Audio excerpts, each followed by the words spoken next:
Have you ever seen a lone truck driver face down an entire biker gang, armed to the teeth, and walk away victorious? That's exactly the heart-stopping confrontation you'll find in our story. Biker gang harasses, quiet truck driver, until Navy SEAL past unleashed. From tense standoffs in a moonlit orchard to explosive showdowns on a deserted highway, every scene crackles with danger and suspense. But the biggest question remains, will our unassuming hero Tom truly be able to protect Cedar Grove from a ruthless criminal empire? Or will the gang's reinforcements come barreling in, bringing chaos like never before? To find out how this unbelievable battle ends, make sure to listen to the entire story. You won't want to miss the final twists and the powerful message of hope and unity that emerges. And don't forget, subscribe to our channel to support more thrilling tales like this one. Help us continue sharing stories where bravery, friendship, and justice light up even the darkest corners. In the small town of Cedar Grove, the sun always seemed to rise a little slower and set a little gentler. It was the kind of place where people smiled at each other on the street, where the rustle of leaves in the fall brought back childhood memories of pumpkin harvests, and where the local diner's biggest excitement was the daily special. The gas station on the outskirts of town, surrounded by fields that stretched endlessly toward the horizon, used to attract only a handful of travelers each week. Long-haul truckers would occasionally stop for a cup of coffee, share a story or two with the friendly locals, and then head back onto the open road. To most outsiders, Cedar Grove was simply a spot to refuel on their way to bigger cities. Yet for one particular truck driver named Tom Harper, Cedar Grove had become something like a second home. He was a tall, lean man in his early 40s with quiet eyes that hinted at unspoken experience. He drove an old but reliable 18-wheeler that bore the signs of countless cross-country journeys. The paint job was worn, the tires dusty, and the inside littered with road maps and empty coffee cups. Despite the truck's rugged appearance, Tom kept its engine in pristine condition, a small reflection of his meticulous nature. Locals didn't know much about Tom, other than that he was polite, paid for his fuel on time, and liked his coffee black and strong. Every so often, he'd lend a hand at the diner if the staff were overwhelmed, or help the mechanic roll a big tire into the service station. There was something comforting about his presence, as if he carried a sense of steady assurance wherever he went. If you looked closely, however, you might notice that Tom moved with surprising grace for a man who spent most of his time behind a steering wheel. His reflexes were quick, his stance balanced. From the way he scanned his surroundings upon entering a room, some guessed he had a military background. But in Cedar Grove, folks generally didn't pry. Everyone had their secrets, and respect for privacy ran strong. One early morning, as Tom was loading supplies into his rig, he overheard a murmured conversation at the gas station about a group of rough-looking bikers who had passed through the previous night. The store clerk mentioned they had been asking about land in the area, tossing out vague threats when they didn't get the answers they wanted. Farmers up the road had reported strangers skulking around, and there was an uneasy tension creeping into daily life. An unsaid question floated on people's minds. Why here? Why Cedar Grove? After all, there wasn't much to take. The farmland was modest, the businesses family-run, yet rumors hinted that these bikers might be connected to a larger criminal enterprise. Perhaps a cartel or a gang known for pushing illegal substances across state lines. Tom listened, expression neutral, as the clerk rattled off details.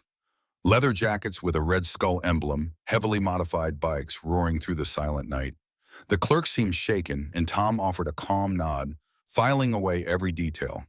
Perhaps it was just passing trouble, but Tom felt an odd pang of concern. He'd seen enough in his life to know that minor rumblings could escalate quickly into a full-blown storm. Though he said little, Tom made a mental note to keep his eyes open. Cedar Grove might be the quiet place, but darkness could brew anywhere. And if this biker gang had truly set its sights here, Tom sensed that the town's peaceful days might soon be numbered. The day unfolded like any other. At first, Tom left the gas station, traveling farther down the highway to make a routine delivery in the next county. The hum of his truck's engine offered a kind of steady comfort he had grown used to. Over the years, that rhythmic vibration had accompanied him through scorching deserts, over icy mountain passes, and along endless plains. It was in its own way a lullaby that reminded him of the solitude he had grown to value. As he drove, Tom replayed the clerk's concerns in his mind. In his experience, biker gangs rarely bothered with small towns unless there was something hidden beneath the surface, something lucrative or strategically important. Sometimes it was a prime location for smuggling routes, Other times, it was the vulnerability of a community too small to fight back. Tom couldn't shake the feeling that Cedar Grove was caught in a web it hadn't even realized existed. Later that evening, he returned to the town to find it drenched in the warmth of a fading sunset. The sky exploded with streaks of orange and pink, and the rolling farmlands shimmered under the gentle light. Stopping once more at the gas station for a refill, he noticed an unusual tension in the air. A couple of farmers stood by their pickup trucks, speaking in hushed tones about a string of peculiar break-ins. Nothing of great value had been stolen, just small tools, bits of scrap metal, and jugs of fuel, but the sense of intrusion was unsettling. One farmer claimed he'd seen a group of men on motorcycles scoping out his barns after dark. Tom offered a nod and a quiet, "Stay safe," before stepping inside to buy a bottle of water. As he approached the counter, he heard a low rumble outside. Turning to look through the store's large window, he spotted three motorcycles rolling in their riders, wearing matching leather jackets. The emblem on their backs was a stylized crimson skull. Even from a distance, Tom could sense the barely restrained swagger in their posture. They were here to make a statement. One of the bikers dismounted and sauntered into the station, glancing around with an air of condescension. He sneered at the timid clerk who tried to maintain composure while ringing up their purchases. The atmosphere grew taut as the biker's gaze swept across the small cluster of customers inside. When he met Tom's eyes, he paused for a moment, as though trying to gauge whether Tom was someone worth challenging. Tom held his gaze just long enough to let the biker know he wasn't intimidated, then casually returned to checking his wallet. After a tense few moments, the bikers paid for their aid, though not without a dismissive comment about the rundown nature of the town, and thundered away. It was a short encounter, but it left the clerk pale and shaken. Tom walked to the counter, paid for his water, and offered the clerk a reassuring nod. "It's all right," Tom said softly, his voice calm. "They're just passing through." The clerk exhaled a shaky breath. "Sure hope so." Tom left, though. Inwardly, he wondered if they truly were just passing through. Something told him the gang had bigger plans, and Cedar Grove was just the start. Pulling out onto the road, he resolved to remain vigilant. If trouble was brewing, he'd keep an eye on it. His quiet life had taught him to avoid unnecessary conflict, but it had also taught him to recognize danger before it knocked down the door. 3 days later, Tom was in the middle of hauling a load of fresh produce to a distribution center in a nearby county when he received a frantic call from the local diner's waitress. Rosie only contacted him if she needed help with minor errands, like delivering supplies or picking up groceries from another town. But this time her voice quivered with urgency. The biker gang had revisited Cedar Grove that morning, this time in greater numbers. Rosie described how more than a dozen motorcycles roared down Main Street, sending townsfolk scattering. They took over a stretch of road near the diner, revving their engines loudly and spitting insults at anyone who dared venture close. From what Rosie could piece together, the group seemed to be searching for specific local landowners, people rumored to hold valuable property titles. By the time local law enforcement showed up, the bikers had already dispersed, splitting into smaller packs to rummage through different corners of Cedar Grove. The sheriff and his small force were overwhelmed. They hadn't faced a significant criminal presence in years and were ill-equipped to deal with a large organized gang. According to Rosie, the bikers made threats to buy out certain tracts of land, and if the owners didn't sell, they hinted at severe consequences. In a town like Cedar Grove, most people didn't have the means to stand up to that kind of intimidation. Fear began to grip the community. Even though Tom wasn't a Cedar Grove resident, he felt a pang of responsibility. During his time in the military, an era he rarely spoke about, he had seen how quickly violence could escalate in places unprepared for it. He told Rosie to stay safe and keep her phone on at all times, then ended the call and checked his watch. He had a delivery deadline to meet, but he also knew ignoring a cry for help went against everything he believed in. Arriving at the distribution center, Tom unloaded his cargo as fast as possible. The moment the paperwork was done, he turned his truck around and headed straight back to Cedar Grove. The drive was filled with memories of situations he tried to leave behind: covert operations in foreign lands, tense standoffs under moonlit skies, the adrenaline of conflict tempered by the cold discipline the Navy SEALs had instilled in him. He thought he'd left all that behind, adopting the quiet life of a trucker to find solace in the open roads and free horizons. But some instincts never truly faded. When Tom finally rolled into Cedar Grove, dusk was setting in. The vibrant colors of the sky clashed with the mounting unease in the streets. He parked his rig near the diner, noticing how few people were out and about. It felt as though the town was holding its breath. Inside the diner, Rosie and a few regulars huddled together discussing what to do. Their faces brightened when they saw Tom, a testament to how much the town had come to rely on his steady presence. Without fanfare, Tom sat down with them, listening to their accounts of the day's events. Names were dropped, people who'd been threatened, properties vandalized, supplies stolen. The gang's boldness was escalating. Tom's jaw tightened. It was time to plan carefully. One thing he'd learned in the past was that underestimating an organized group could lead to disastrous consequences.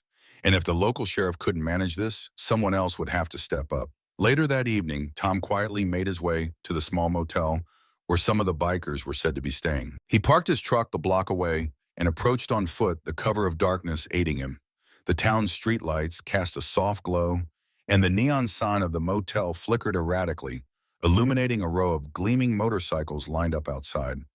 Tom noted their license plates, the condition of the bikes, and the arrangement of the rooms where faint chatter and sporadic laughter could be heard. He recognized a pattern lookout stationed near the entryways, the rest inside likely celebrating a day of terrorizing defenseless citizens. When Tom spotted a side window with its curtains slightly parted, he made a mental map of how to move around the motel without being seen. Old training kicked in as he slipped into the shadows, stepping softly across the gravel walkway. Reaching a discreet vantage point, he carefully peered inside. The scene was a chaos of leather jackets, empty beer bottles, and half-drunken arguments. Several bikers bragged about how easy it was to spook the townspeople talking about land parcels and turf expansion, while Tom couldn't catch every word he heard enough to confirm that the gang planned to solidify their presence, intimidating or forcing the locals to relinquish valuable farmland. It was clear they believed no one in Cedar Grove could stop them. A slight rustling of gravel to his left startled Tom. He flattened himself against the wall, heart steady, but senses on full alert. One of the bikers had stepped outside lighting a cigarette and grumbling about needing another drink. Tom waited, scarcely breathing, until the biker strolled around the corner in the opposite direction. Once the coast was clear, Tom slipped back toward his truck, each step deliberate, each movement carefully measured to avoid detection. In a secluded parking lot, he allowed himself a moment to think. The intelligence he'd gathered confirmed the worst: the gang was not just passing through. They were settling in like a plague of locusts. They had numbers, weapons, and the confidence that no one could challenge them. Still, Tom knew that a strong strategy could overcome brute force. During his SEAL days, he had been taught to exploit the enemy's weaknesses: overconfidence, lack of discipline, poor organization. These bikers, for all their bravado, might have major vulnerabilities. Returning to the diner, Tom found Rosie closing up for the night. A few lights still glowed inside, casting warm reflections on the polished counters and comfortable booths. She offered him a cup of coffee, and he accepted with a nod of gratitude. Slowly, he explained what he had observed at the motel. While Rosie listened, her hands tightened around her mug. "So they really are staying," she said, a tremor in her voice. "What can we do? The sheriff can't possibly handle this alone."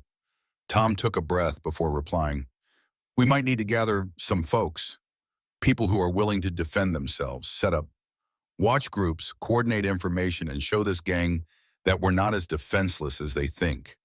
Rosie glanced at him with a mixture of relief and worry. "I knew it," she whispered. "I knew you were more than just a truck driver." A faint smile tugged at Tom's lips. "I've had some experience," he said, simply not delving into details. He never liked bragging about his past, but in this moment with dangers looming, it felt necessary to hint at his capabilities. For Cedar Grove's sake, his quiet life might have to be set aside. If the biker gang wanted to test the resolve of this small town, Tom would ensure they got a response they'd never forget. By early morning, word had spread among a handful of the town's most concerned citizens that Tom was willing to coordinate a more organized defense. A secret meeting convened in the back room of the diner, an area usually reserved for storing extra chairs and old menus. Now it served as a makeshift war room. Tom stood at a small chalkboard, sketching a simple map of Cedar Grove, the main street, the farmland periphery, the gas station, and the few roads leading in and out. Present were the town's mechanic Earl, a retired school teacher, Mrs. Milligan, Rosie, and the sheriff himself, a burly man named Carter Johnson. Though Sheriff Johnson possessed a strong moral compass and an imposing stature, he was out of his depth dealing with a gang that likely numbered in the dozens. The local police force amounted to 3 officers, including him. Cedar Grove's budget simply didn't allow for more. With the bikers outnumbering and outgunning them, direct confrontation wasn't viable. At least not without a strategy. Tom pointed to the motel's location on the map. They're stationed here for now, but they split up to patrol the farmland. We have to anticipate where they'll strike next. Their aim is to intimidate property owners into selling or fleeing. Sheriff Johnson ran a hand through his thinning hair. I've requested backup from the state police, but they're tied up with other matters. It could be a week or more before we get real reinforcements. We might not have that long, Tom said. His voice was calm, but it carried the weight of urgency. He tapped the chalk on the board. What we need is to look out for each other. We can organize some patrols of our own, not to pick a fight, but to watch and document their movements. If they see we're not scattered and afraid, we might buy time until additional help arrives. Mrs. Milligan, who had taught 3 generations of Cedar Grove children, folded her arms. I can help with communication, she volunteered. I still have the phone numbers of most families around town. We can form a phone tree if anyone spots bikers acting up. They call the next person on the list and it spreads quickly. Earl, a wiry man with an ever-present smudge of grease on his overalls, spoke up. I've got a few tools, radios, a generator. We could use my garage as a coordination point. That way we don't have to rely on just cell service, which can be spotty. Tom nodded, appreciating their willingness. Good, let's start there. Meanwhile, I'll keep a closer watch on the motel. I have a feeling more of them might be on the way. The plan took shape in hushed voices. Everyone contributed ideas, forging a sense of unity that spanned from the sheriff's official capacity to the everyday resilience of the townsfolk. Though fear still lingered in their eyes, it was accompanied by a flicker of resolve. Cedar Grove might be small, but it had heart. Before they parted ways, Tom addressed the group one final time. I don't want anyone taking unnecessary risks. If you see something suspicious, report it, but don't engage. Let's stand together. But remember, these are dangerous people. Rosie locked eyes with Tom. What about you? How are you going to manage it all? A faint ghost of a smile crossed his face. I'll do what I can, he replied, and left it at that. He didn't add that he'd faced far worse odds before. He just hoped that he could keep Cedar Grove from becoming another casualty in a world where might so often made right. Over the next few days, the newly formed Community Watch mobilized Mrs. Milligan's phone tree proved effective at spreading word quickly about any suspicious activity. Sheriff Johnson drove around in his squad car more frequently, though he was careful not to provoke the bikers unless absolutely necessary.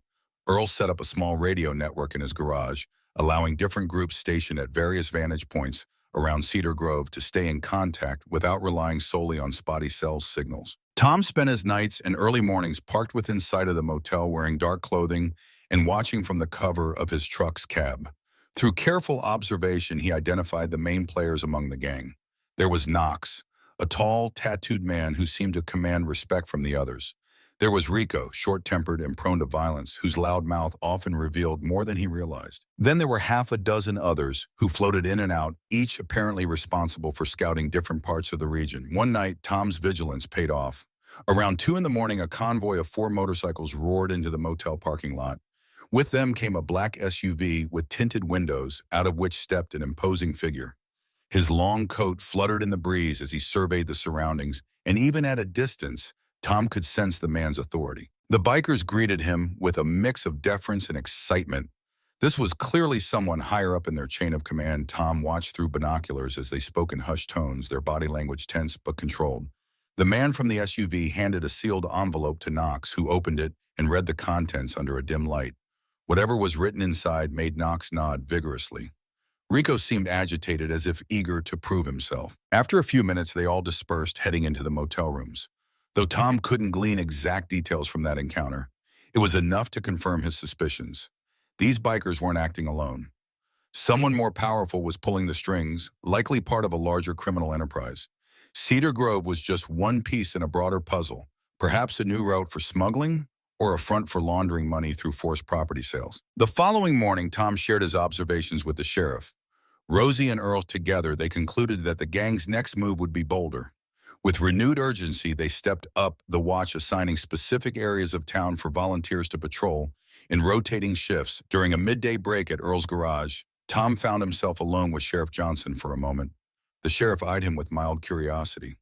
You move like a soldier, Johnson said quietly. I see it in how you position yourself, How you scan the area. You've got training, Queen paused, considering how much to reveal I served, he said finally, overseas in a capacity that taught me a few things about dealing with hostile elements. Johnson sighed as though relieved to hear confirmation of what he'd suspected. I appreciate everything you're doing, he said. Just be careful. These gangs don't play by the rules, and we're not exactly rolling in backup. With a short nod, Tom clapped the sheriff on the shoulder. I'll keep that in mind. Little did either of them know just how reckless the gang would become in the days ahead. Word had gotten around that the townspeople were no longer easy prey. Intimidation tactics were faltering. That sort of resistance could push criminals to escalate their methods, and escalate they would. Rumors began circulating that the bikers intended to make a dramatic statement, something to cow the residents once and for all. Whispers mentioned a planned demonstration, though no one knew what form it would take. This tension came to a head late one night when a loud explosion shattered the usual quiet of Cedar Grove. Distant flames licked the sky near the eastern farmland, and alarm bells rang out as the volunteer fire department rushed to the scene. Word traveled quickly through Mrs. Milligan's phone tree. Tom arrived at the burning barn just behind the fire trucks, his headlights piercing the darkness. Thick smoke billowed upward and illuminated by the flicker of growing flames. The farmhouse fortunately lay some distance away, and the owners, an elderly couple, were safe but distraught. Tearful and trembling, they told Tom and the volunteers how they had seen shadowy figures on motorcycles racing away just before the explosion. Despite the frantic efforts of the firefighters, the barn was reduced to a charred shell. Within an hour, embers glowed ominously in the aftermath, highlighting the severity of the threat Cedar Grove now faced. Sheriff Johnson surveyed the wreckage with grim determination, taking statements, asking questions. The elderly couple lamented they had no idea why they were targeted. The farmland was all they had. It was heartbreakingly clear that the bikers sought to send a message: cooperate or suffer the consequences. In the midst of the chaos, Tom guided the shaken couple to a safe spot, offering them blankets in a moment of comfort. His jaw clenched as he considered the next steps. The gang was escalating. Their terror tactics and property damage was only the beginning. If they got desperate, someone could get killed. By the time dawn broke, the entire community was on edge. Some talked of fleeing, selling what little they had just to be rid of this nightmare. Others, especially the older generation, refused to budge, vowing to defend their land. Tensions ran high, and a pervasive sense of vulnerability settled over the town like a storm cloud refusing to break. Sensing that a mere watch system wasn't enough anymore, Tom convened another meeting at Earl's garage. This time the group was larger. More citizens had joined, some with anger in their eyes, others simply looking for direction. Tom stood near a workbench laden with tools and radio sets, addressing the crowd. The barn fire changes things, he said, voice steady. We need to protect our most vulnerable neighbors. That means forming a rotating guard system, especially at night. We'll pair up volunteers so nobody faces trouble alone. A murmur ran through the gathered townsfolk. Earl nodded in agreement, adding, we got to be careful, though. Last thing we want is to provoke them into something worse. Exactly, Tom affirmed. This isn't about hunting them down or starting a war. It's about showing we won't be bullied. If we stick together and maintain discipline, we can at least make it harder for them to strike without warning. Sheriff Johnson confirmed that he would patrol as many nights as he could, but with limited manpower, he urged caution. As the meeting dispersed, Tom felt the weight of responsibility settle on his shoulders. The people of Cedar Grove were counting on him to navigate this crisis. He'd once led men in dangerous territory, but that had been under military command with resources and backup. Here, he had only a handful of determined citizens, an underfunded sheriff, and his own set of skills that he'd hoped never to use in civilian life. Night fell over Cedar Grove like a heavy curtain, and a tense hush enveloped the streets. Volunteer pairs patrolled the outskirts, flashlights occasionally cutting through the darkness as they checked on barns, garages, and homes. Sheriff Johnson, alone in his squad car, drove a loop around town, alert for any sign of trouble. Meanwhile, Tom stationed himself near the motel, once more determined to keep an eye on the gang's movements. He noticed that the black SUV had returned. Its headlights were off, making it difficult to see who was inside. The motorcycles were still scattered around the lot, but only a few bikers were visible. Perhaps half of them were out scouting or causing mischief elsewhere. Tom didn't like the idea that such a large group was roaming freely, but there was little he could do alone without risking an outright confrontation. Still, he suspected tonight was no ordinary night. Their pattern suggested they were building up to something major. Close to midnight, Tom's phone buzzed. It was Earl calling from the radio station. "Got a tip from Mrs. Milligan?" Earl said, voice taut. She said lights are flickering out near the old sawmill. Might be them messing with the power lines. She's sending a couple volunteers to check it out. Tom acknowledged the message, but felt the prickling of unease. The sawmill was on the far edge of town, an ideal spot for an ambush or sabotage. If the bikers were there, volunteers could walk right into danger. Without wasting time, Tom started his truck, careful to keep his headlights low. He pulled out, heading in the direction of the sawmill. Halfway down the deserted road, he spotted a faint glow through the trees. Parking quietly, he continued on foot. The night air was chilly, carrying the scent of pine and damp earth. He moved swiftly but silently, stepping over fallen branches and loose gravel. As he drew closer, he heard hushed voices and the metallic clang of tools against equipment. The sawmill had been abandoned for years, a relic of Cedar Grove's earlier days. Through a gap in the chain-link fence, Tom could see a group of bikers gathered around an electrical junction box. Their laughter carried softly across the yard. One man was busy tampering with wires while another handed him what looked like a small, explosive device. Tom's gut twisted. If they managed to blow or sabotage the power lines, Cedar Grove would lose electricity. That would plunge the town into darkness and panic. Across the yard, two volunteers approached, flashlights bobbing in the night. They hadn't noticed Tom, nor had they spotted the bikers yet. Tom's mind raced. If the volunteers walked in unprepared, they'd be overpowered in seconds. Instinct took over. He circled around the outer fence, intending to intercept the volunteers before they stumbled into the trap. He met them near a pile of discarded lumber, placing a hand on one man's shoulder to quietly alert him. Both volunteers startled, then relaxed slightly when they recognized Tom's outline. Quickly, Tom signaled for them to stay silent and follow him to a safer vantage point. In hushed whispers, he relayed what he'd seen. "They're rigging the electrical junction. Looks like an explosive. We need to call for backup." The volunteers nodded, one fumbling for his phone. Tom's gaze flicked back toward the bikers. Any moment now, they might complete their sabotage. And if that device went off, it could start a chain reaction along the power lines. Cedar Grove's hospital, businesses, and homes would all go dark.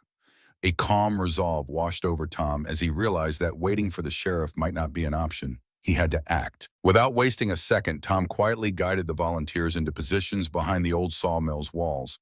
One volunteer was able to get a faint signal and contacted Sheriff Johnson, who promised to arrive as quickly as possible. But in Cedar Grove, quickly was relative. Even with lights and sirens, it would take precious minutes for Johnson to reach the remote sawmill. Crouching behind the splintered remains of a wooden crate, Tom counted 4 bikers near the junction box. 2 seemed preoccupied with wiring the explosive, while the other 2 stood guard, cigarettes glowing in the dark. Under normal circumstances, Tom would consider a stealthy approach, disarm and neutralize them quietly.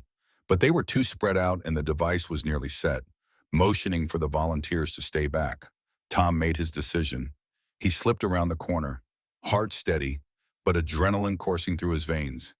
Years of SEAL training came flooding back. Controlling breath, scanning for angles, anticipating the enemy's next move.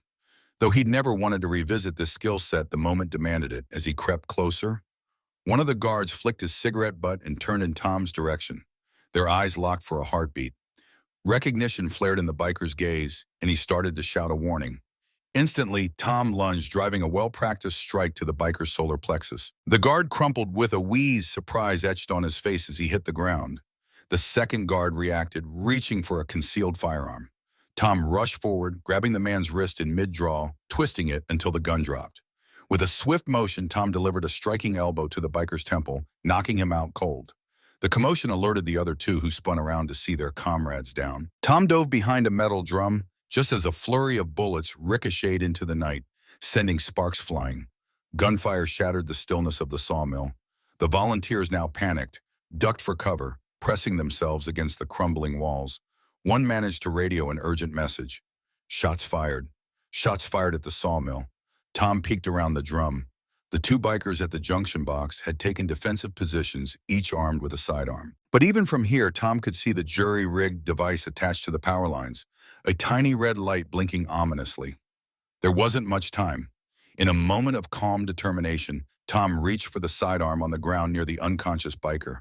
Checking it quickly, he steadied his aim. While he rarely liked to rely on firearms, he understood the necessity here. He fired two warning shots near the ground, forcing the bikers to scatter from the junction box. One of them ducked behind a pile of scrap metal, continuing to fire wildly into the dark. The other tried to make a break for his motorcycle, presumably to escape or call for backup. Knowing he had to secure the explosive, Tom advanced in short, controlled bursts, each movement timed with the biker's sporadic gunfire. Finally reaching the junction box, he found the device, an improvised bomb with an attached detonator. His mind raced as he analyzed the tangle of wires. In the Navy, bomb disposal specialists handled this sort of thing, but Tom had picked up enough knowledge to attempt a basic disarm. A quick glance told him the device was dangerously simple in design. One wrong cut, and Cedar Grove could be plunged into darkness, or worse. Gritting his teeth, he took a breath and prepared to do something he'd never expected to do again. Defuse a live explosive under fire. Tom's hands moved with steady precision as he examined the makeshift bomb. His training had covered basic demolition procedures, but typically, he'd rely on dedicated specialists for something like this. Still, the fundamental principles were there. Identify the power source, isolate the trigger, and disrupt the circuit. The blinking red light on the device flashed menacingly, an ominous reminder that time was running short. Bullets whizzed overhead as one biker continued to keep him pinned. A volunteer managed to return sporadic fire from behind a collapsed stack of crates, drawing some heat. Away from Tom, sparks flew as bullets struck metal surfaces, showering the area with tiny molten fragments. Steeling himself, Tom carefully snipped a wire connected to what looked like the primary ignition line. The blinking light flickered, then went out. His relief was momentary. The device might have secondary triggers. Searching quickly, he saw no more immediate booby traps. Taking a chance, he removed the entire detonator assembly, pulling it free from the power lines. With that single move, the bomb was effectively disarmed. He set it aside, breath catching in his throat at the close call. Just then, the volunteer's makeshift cover gave way under a hail of bullets. One of the crates toppled, exposing the volunteer. Tom rose, pivoting to provide suppressive fire. He fired several shots in the biker's direction, forcing the man to retreat. Seizing the opportunity, the volunteer scrambled to a safer position. Sirens cut through the night air as Sheriff Johnson's squad car finally arrived, red and blue lights casting a surreal glow on the sawmill's broken walls.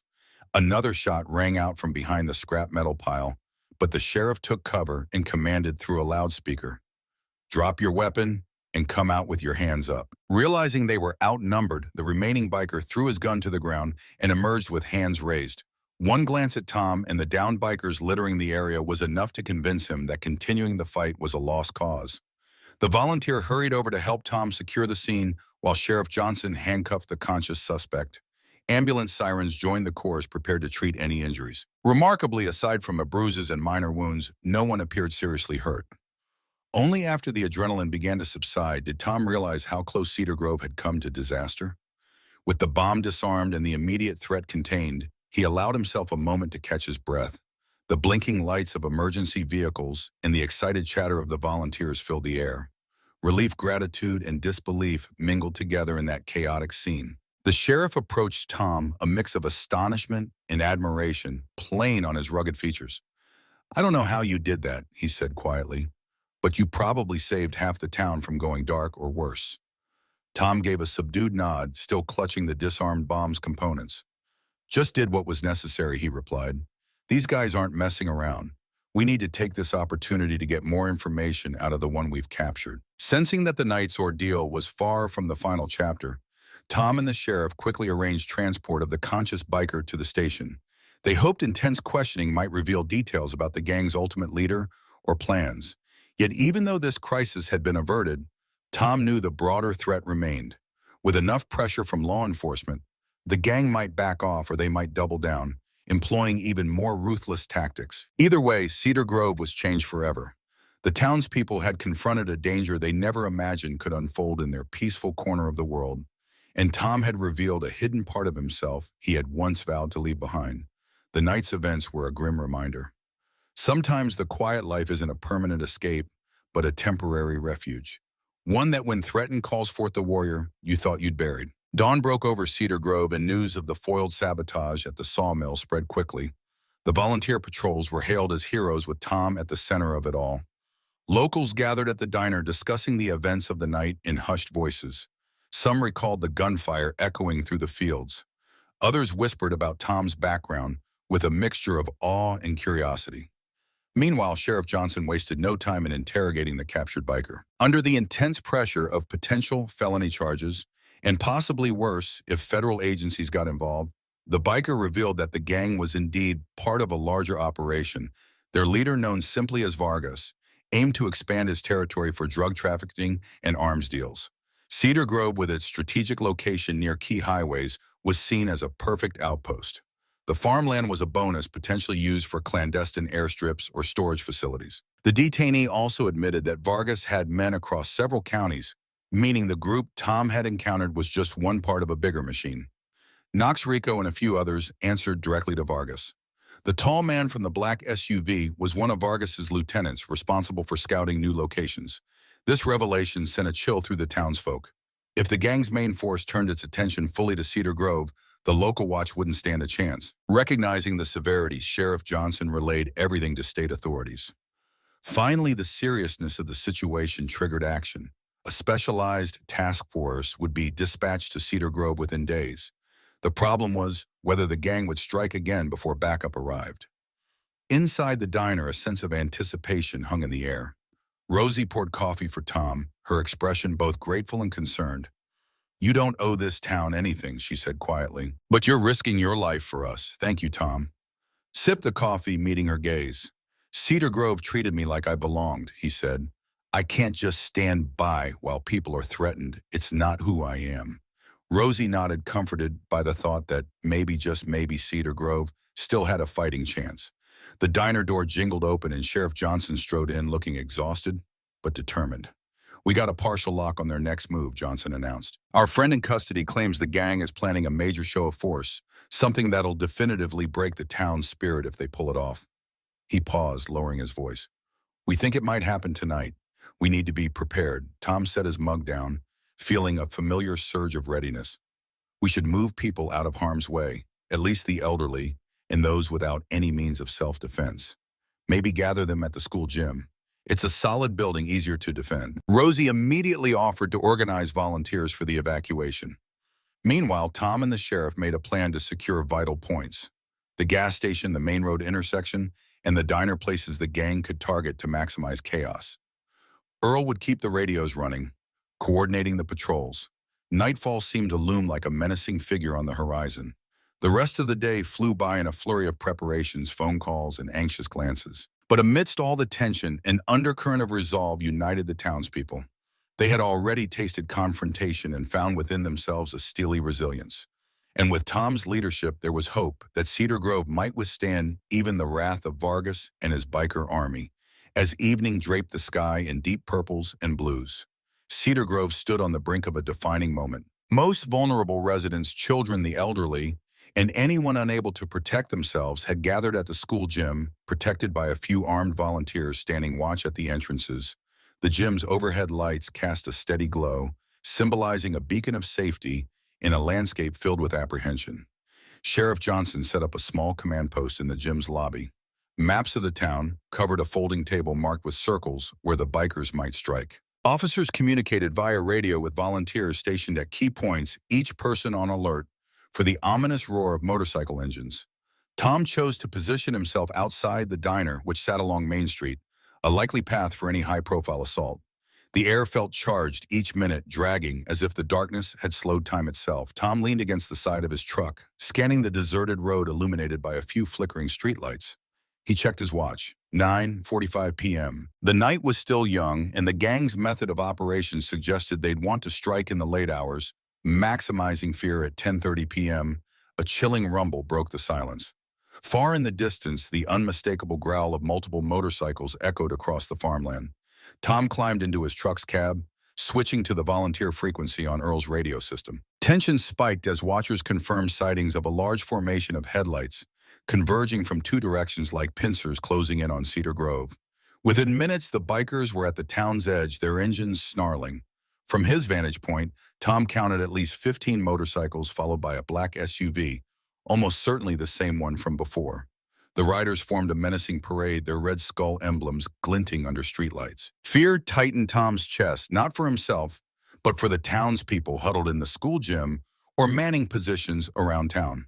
As they approached Main Street, the gang split into smaller packs, each heading toward predetermined targets: the gas station, the sheriff's office, and a cluster of shops near the diner. Tom radioed warnings to the volunteers, urging them to stay hidden and let the bikers pass unless they engaged first. This was the moment the entire town had been dreading and preparing for. From the shadows near the diner, Tom saw one pack slow to a stop.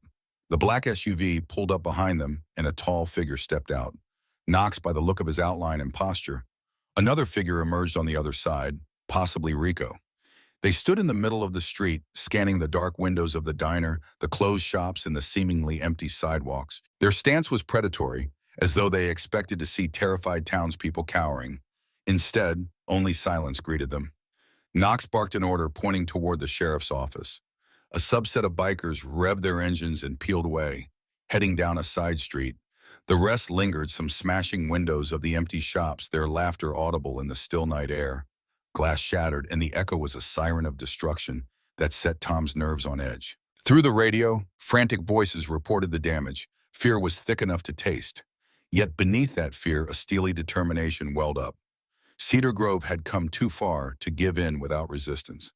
Clenching his jaw, Tom prepared to face the unstoppable storm, hoping that the plan they'd devised would be enough to protect the town from ruin.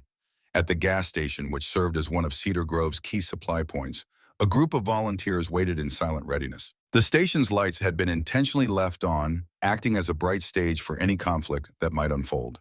Behind the building, Earl kept watch with two others, each armed with a simple hunting rifle.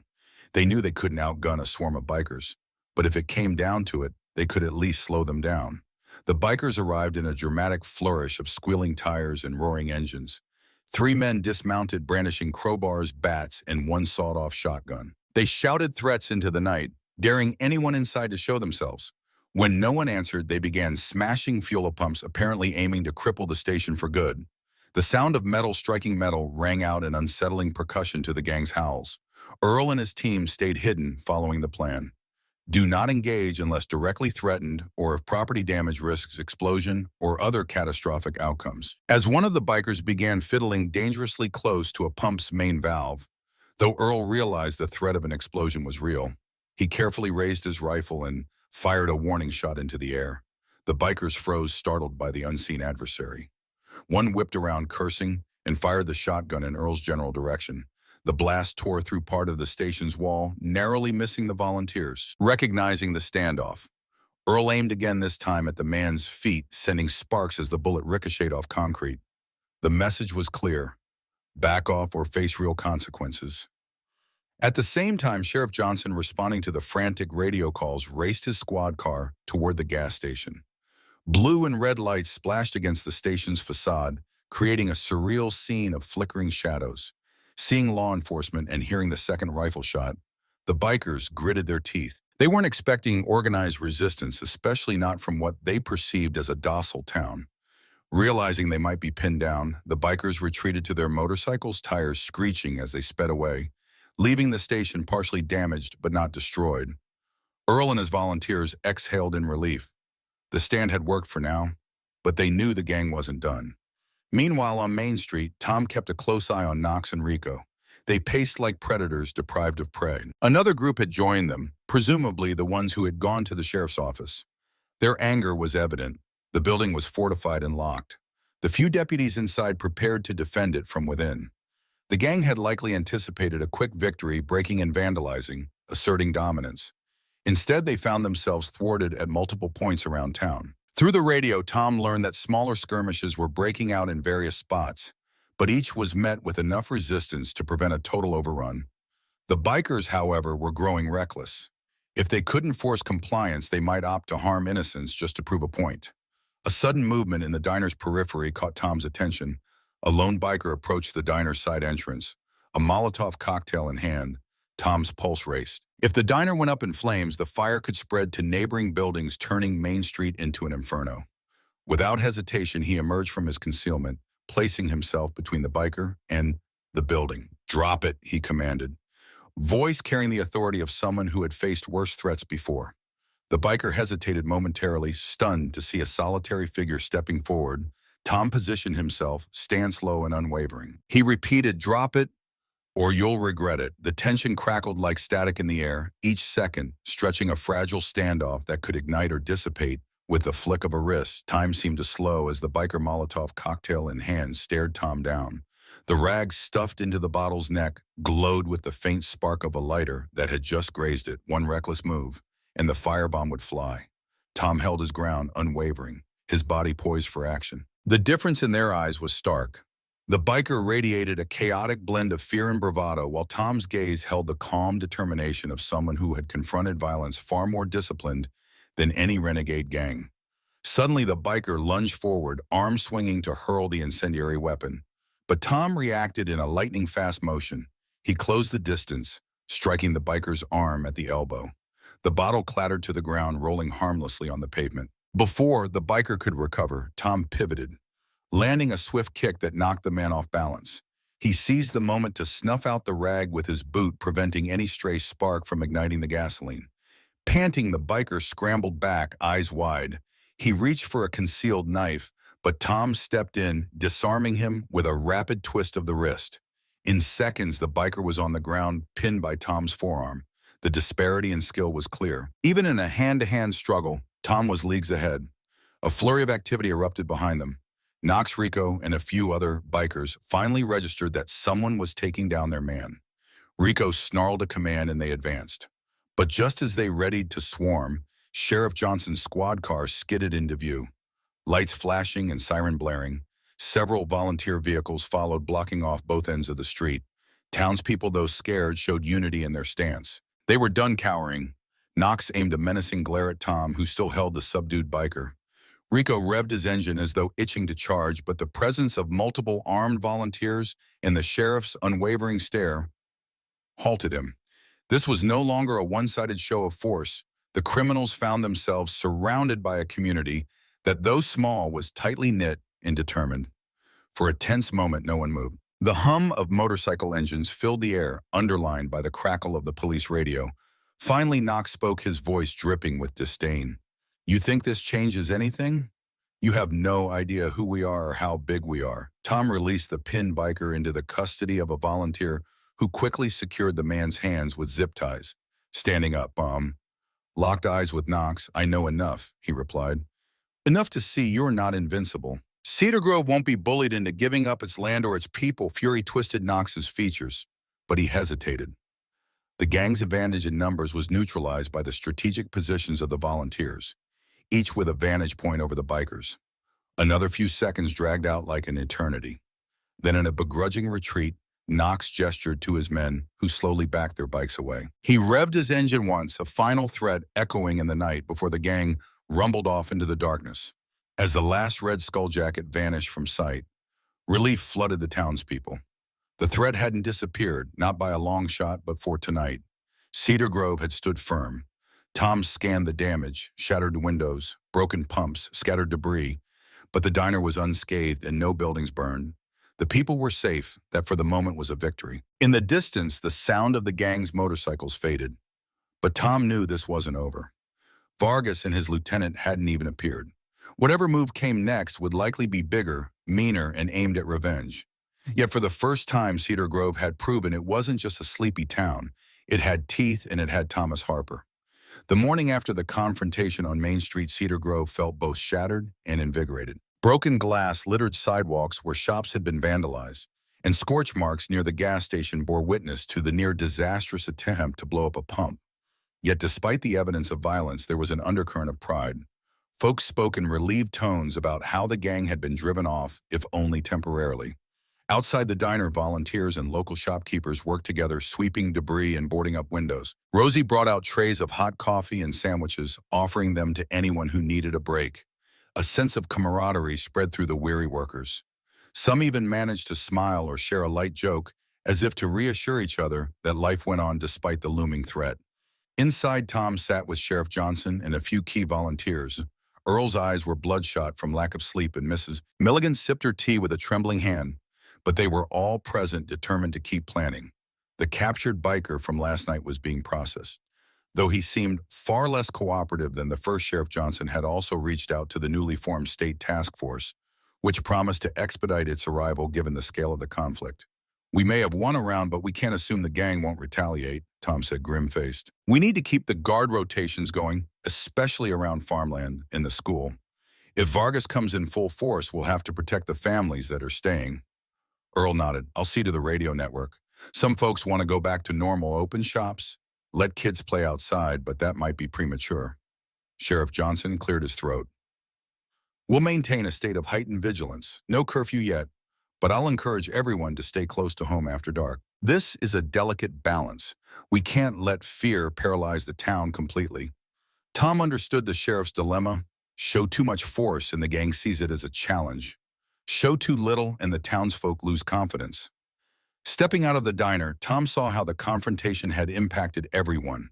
Expressions of anxiety, worry, but also a spark of hope that maybe, just maybe, they weren't helpless.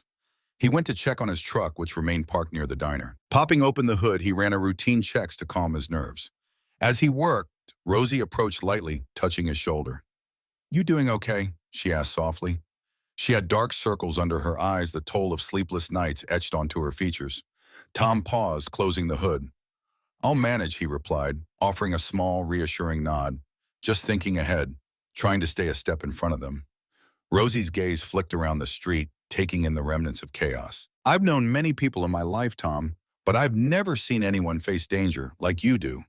I'm glad you're here, but I worry about you." A ghost of a smile touched Tom's lips. "I appreciate that. I'm used to living on edge. It's a habit from..." Before he let the sentence linger, not wanting to delve into his SEAL past. "We'll get through this. Rosie, I promise," stepping back. Rosie nodded, seeming comforted by his steady conviction. For a fleeting moment, Tom recalled the days when he believed he could outrun his past using long stretches of highway to chase after an elusive peace, and now that past was the very thing keeping Cedar Grove safe. Perhaps fate had brought him here to this quiet town for a reason that extended beyond mere pit stops and deliveries. 2 days later, the long-awaited state task force finally arrived. A dozen officers led by a lean, sharp-eyed lieutenant named Brianna Hayes rolled into Cedar Grove in unmarked vehicles. Their presence injected a new sense of security into the community. Sheriff Johnson and Tom briefed them on everything that had happened, from the barn burning to the sawmill sabotage to the showdown on Main Street. The task force members listened with focused intensity, taking copious notes and asking pointed questions. Lieutenant Hayes was particularly interested in Tom's role. After hearing multiple townspeople praise his bravery and skill, she pulled him aside for a private conversation. Standing near the diner's entrance, she studied him, her gaze appraising. "Sheriff Johnson says you were instrumental in heading off several attacks, and the folks here speak of you like you're some sort of guardian angel. Care to tell me about your background?" Tom shifted uncomfortably. He never liked discussing his past with strangers, especially law enforcement, but he recognized her authority. "I served in the Navy," he admitted, careful not to volunteer specific details. "Spent time overseas. Learned a few things about small unit tactics, infiltration, that sort of stuff." Hayes raised an eyebrow. "SEALs, I'm guessing, or something close." Tom met her gaze. "Something along those lines." She nodded, satisfaction flickering in her eyes. "That explains the reports we've heard. Listen, we can use every advantage right now. Our intelligence suggests Vargas is on the move. He's displeased that this town has resisted, and he wants to make an example of Cedar Grove. We need to neutralize the threat before it turns into a bloodbath." Inside the diner, a quick strategy session took shape, combining local volunteers and members of the task force. They planned to set up roadblocks on the highways leading into town, conduct nighttime patrols with more advanced equipment, and maintain a rapid response team ready to intervene at any flashpoint. If all went well, they'd box the gang in and cut off their reinforcements. The pressure escalated when new intel indicated Vargas and a larger force of bikers would arrive under cover of darkness in the next couple of nights. This was the confrontation everyone had both feared and anticipated, the final push to claim Cedar Grove or be driven out entirely. That evening, Tom found himself in the diner, once again sipping a cup of coffee at the counter while Rosie wiped down tables. A hush enveloped the place, a collective holding of breath before the storm. Even the radio playing softly in the background couldn't dispel the tension. Rosie glanced at Tom. "You sure we're ready for this?" He pressed his lips together in a thin line, thinking of the many nights he spent waiting for an enemy ambush in foreign deserts and jungles. "We're as ready as we can be," he said. "The task force will help. We just have to stay calm and stick to the plan." Rosie nodded, trying to steady her nerves. She opened her mouth to speak, but a loud wail of a siren cut her off. Tom and Rosie rushed outside only to see headlights streaking down the main road, moving at breakneck speed. An unmarked task force SUV skidded around a corner, and an officer jumped out shouting for help. "They ambushed one of our checkpoints," he yelled, breathing heavily. A black SUV and multiple bikes were pinned down. Down, 2 officers wounded, pinned near the old orchard on Highway 14. Tom's pulse quickened. The orchard was only a few miles out, near a place he knew well from his trucking routes. Without hesitating, he bolted for his own truck, while Rosie called for the sheriff and volunteers on the radio. The night sky loomed overhead, stars obscured by ominous clouds as Tom revved his engine and sped off toward the orchard. This was it. The moment the entire town had braced for the final battle was rushing in, and Cedar Grove's survival depended on how they responded. Tom's truck roared down Highway 14, headlights cutting through the darkness. He drove with single-minded focus, weaving around patches of farmland that blurred by. In the side mirror, he saw more lights approaching. Sheriff Johnson's squad car and a couple of task force vehicles all converging on the old orchard. The radio chatter crackled with updates. Wounded officers pinned positions, uncertain enemy strength. At last, Tom spotted the orchard's ragged fence line and the silhouettes of apple trees standing like silent witnesses under the moonlight. Pulling off to the side of the road, he killed the engine. Gunshots rang out in the distance, short bursts of muzzle flashes illuminating the orchard's shadows. The tension in the air was suffocating. Without waiting for backup, Tom sprinted toward the orchard's entrance. He navigated rows of gnarled apple trees, leaves rustling overhead. The dryness in his throat reminded him of combat missions past heart, pounding each second, a delicate thread between life and death. As he drew closer, the unmistakable stench of gunpowder and burned rubber permeated the air. Peering around a tree trunk, Tom saw the pinned officers crouch behind their SUV. Windows shattered, 2 of them appeared wounded, struggling to remain conscious. On the opposite side, multiple bikers sheltered behind the black SUV, their red skull emblems clearly visible in the flicker of muzzle flashes. A quick head count revealed at least 8 heavily armed men. Tom ducked back, formulating a plan. He clicked on his radio, speaking softly. "I'm at the orchard southeast corner. Officers pinned behind an SUV. Possibly 2 wounded. Gang has about 8 men behind a black SUV. Need immediate assistance from all available units." A familiar voice replied, "A member of the task force. Copy that. We're 2 minutes out. Hold position." 2 minutes felt like an eternity in the middle of a firefight. Tom glanced around for a way to flank the bikers without exposing himself. Noticing a drainage ditch running parallel to the orchard rows, he dropped into it, wincing as his boots splashed in muddy water. Keeping low, he used the ditch as cover, inching closer to the black SUV. Bullets flew overhead, the staccato noise ringing in his ears. The orchard's darkness provided some concealment, but the biker's gunfire was relentless. Tom forced himself to remain calm, timing his movements between bursts. After a few tense moments, he reached a spot just behind the black SUV. The stench of gasoline hung thick in the air. He risked a quick look. 2 bikers knelt on the far side, exchanging fire with the wounded officers.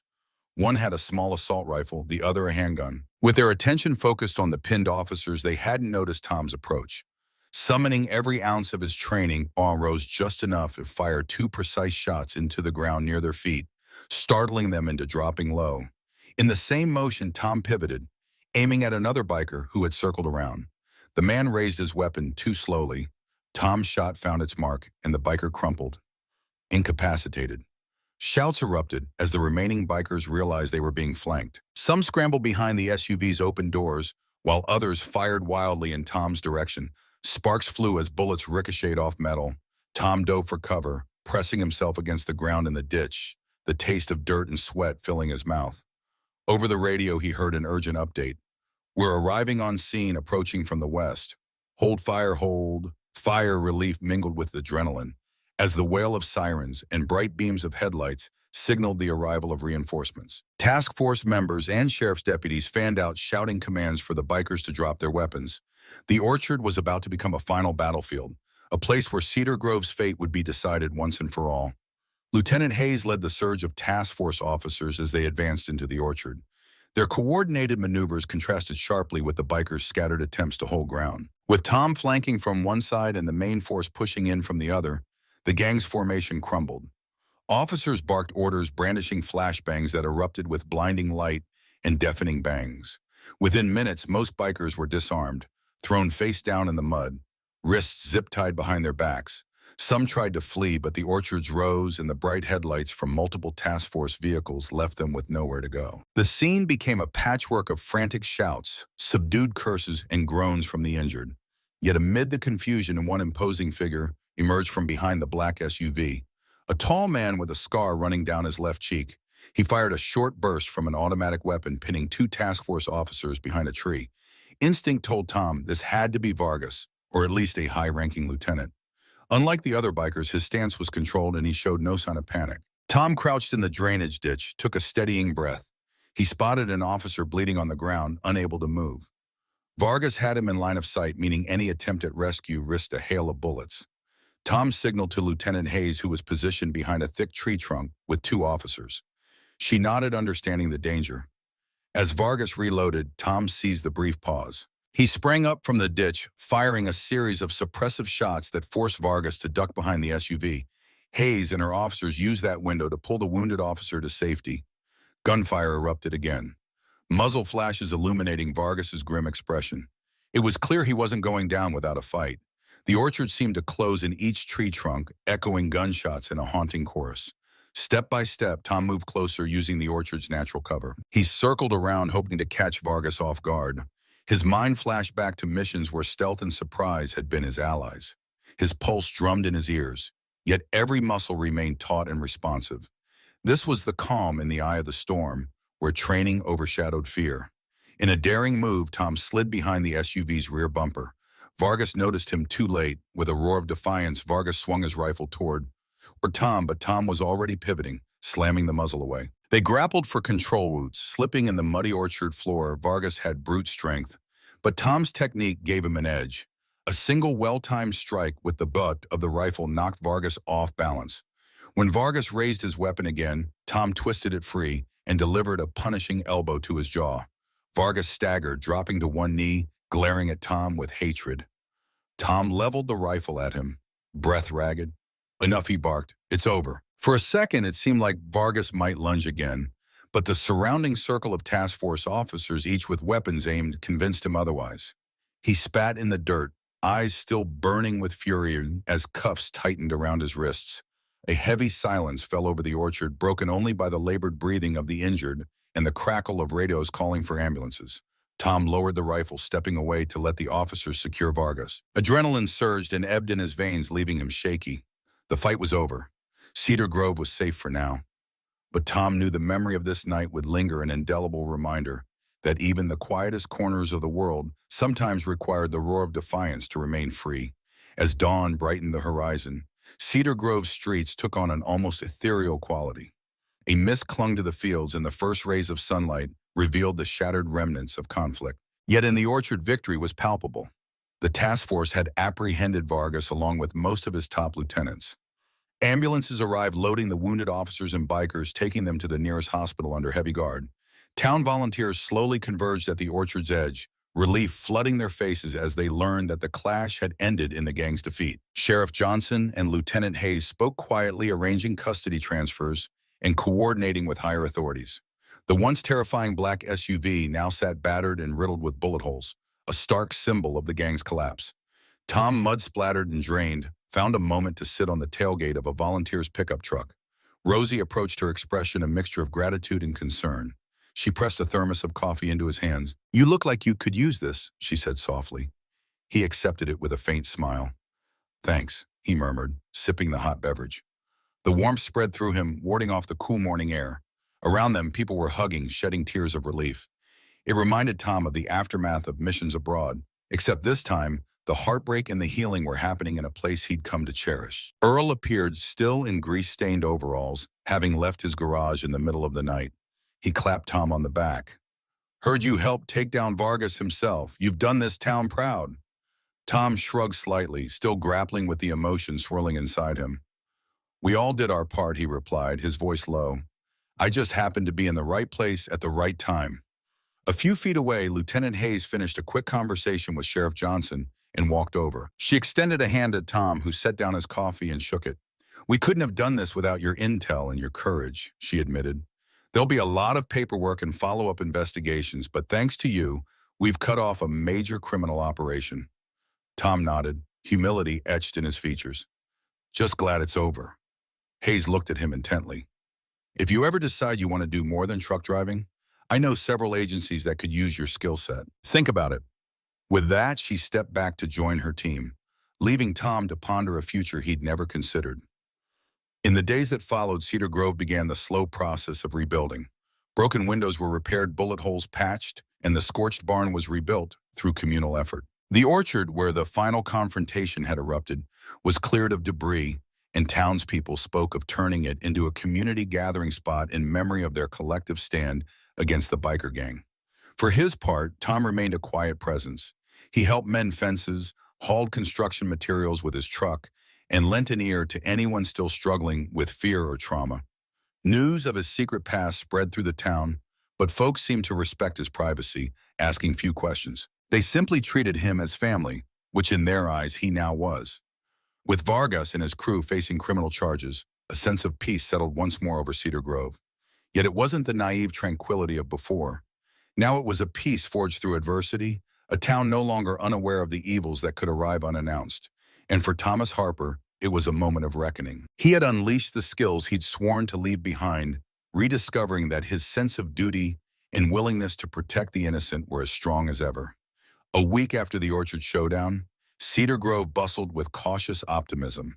The task force had mostly departed, taking their prisoners and reams of evidence back to headquarters.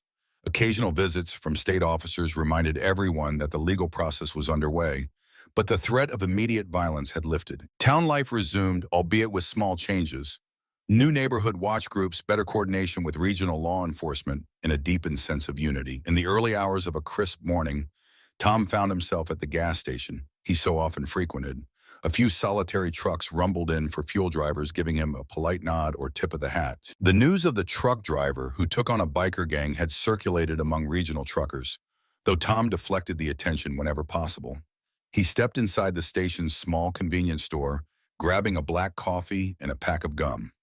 The clerk, a young man named Dylan, grinned widely. "Morning, Mr. Harper," he said, a new warmth in his voice. "Heard any more rumblings of trouble?" Tom offered a reassuring smile. "Morning, Dylan. Things seem quiet, which is a good sign." Dylan rang him up, shaking his head in mild disbelief. "You know, we've had folks pass through with big talk or fancy guns, but none of them really stepped up to protect Cedar Grove like you did. You're a hero in my book." Haim accepted his change, feeling a flicker of embarrassment. "I'm not a hero, just did what needed to be done." Before Dylan could protest, Tom lifted his coffee in a farewell gesture and headed back to his truck. Climbing into the driver's seat, he took a moment to savor the stillness of dawn. The horizon glowed with the promise of a new day, free from the roar of motorcycle engines. For the first time in weeks, he felt genuinely at peace starting the engine. Tom pointed his rig toward the open road heading out of Cedar Grove for a scheduled delivery in a neighboring state.